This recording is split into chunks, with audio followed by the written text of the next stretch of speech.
The year is 1470. In the mountains of Thessaly, a bell rings one final time across a valley that will never hear it again. Inside the convent of St. Catherine, 23 women kneel in prayer. Their lips move in unison, forming words they've spoken every morning for years.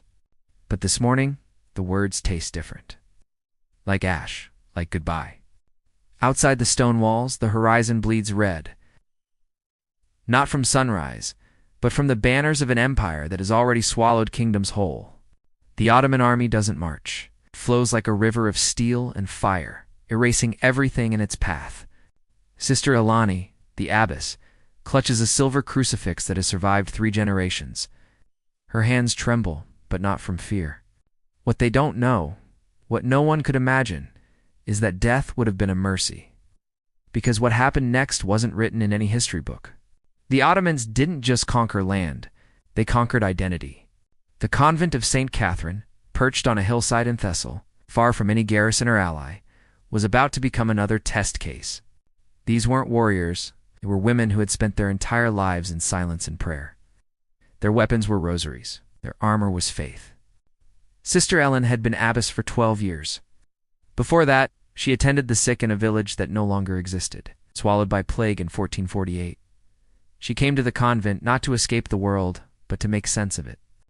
Sister Magdalena was 19. She had taken her vows only 2 years before. Her hands still bore the calluses from her father's farm. She joined the convent after her family was killed in a raid. Sister Theodorus was 70. She had outlived 2 abbesses, an emperor, and more wars than she could count. She had stopped fearing death decades ago, but none of them had ever faced this. If this moment in history doesn't move you to learn more, you might be missing the lesson our ancestors died to teach. That the most dangerous thing you can do in the face of power is refuse to forget who you are. The first cannonball hits just after dawn. It doesn't strike the chapel, it strikes the bell tower. The sound is apocalyptic. Stone explodes into the air. Iron shrieks against iron. The same hands that tended those plants now cover their ears, trembling. Sister Ellen doesn't scream. She stands, crucifix raised high, and begins to sing. The Kyrie eleis, Lord have mercy. One by one, the others join her. By midday, the gates are breached.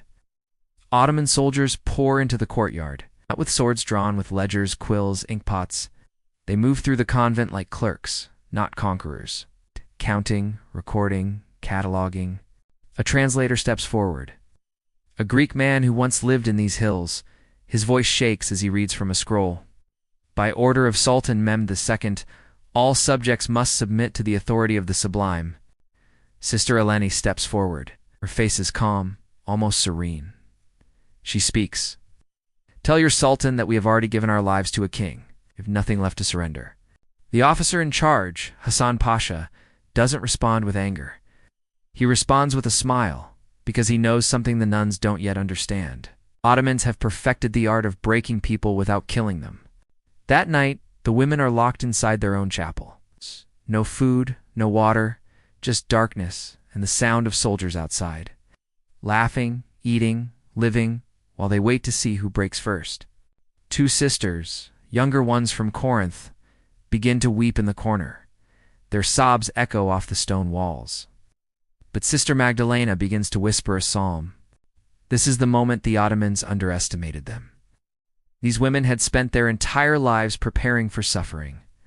Fasting, vigils, silence, submission to something greater than themselves. Hassan Pasha is patient. He has seen this before. Faith is like a candle, he once wrote. It burns brightest just before it dies. He's about to test that theory. On the second day, the door is open. Servant enters with bread and water.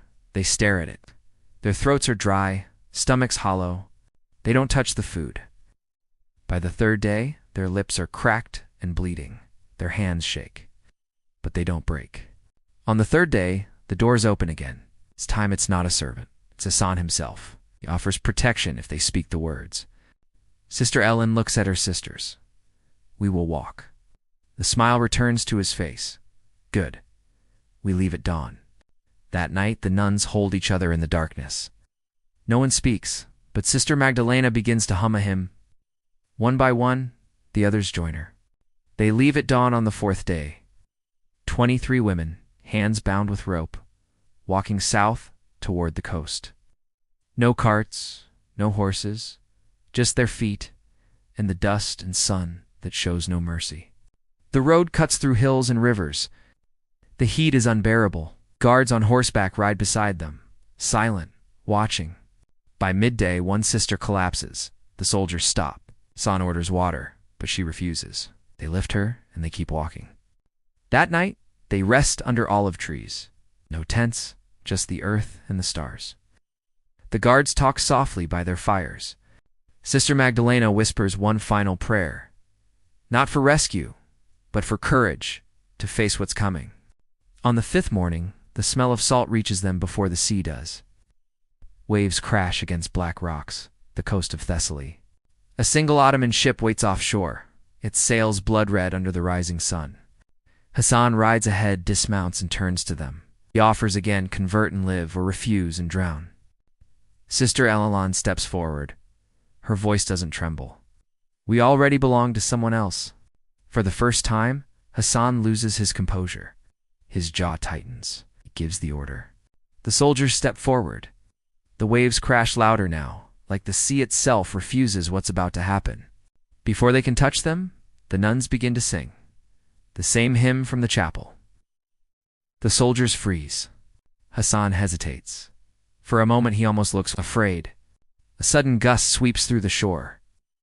The red sails ripple. The hymn grows louder. And then Sister Elalan steps forward and throws herself into the sea. One by one, the others follow. Not screaming, not crying, singing. Hassan stands frozen. Even the waves seem to stop for a heartbeat. When the sea settles, only their veils remain, floating like petals on dark water. For years after, Hassan never spoke of that day. But in his journal, one line appeared. Some victories are curses in disguise. In the villages of Thessaly, they still tell the story of the 23 sisters who sang to the sea.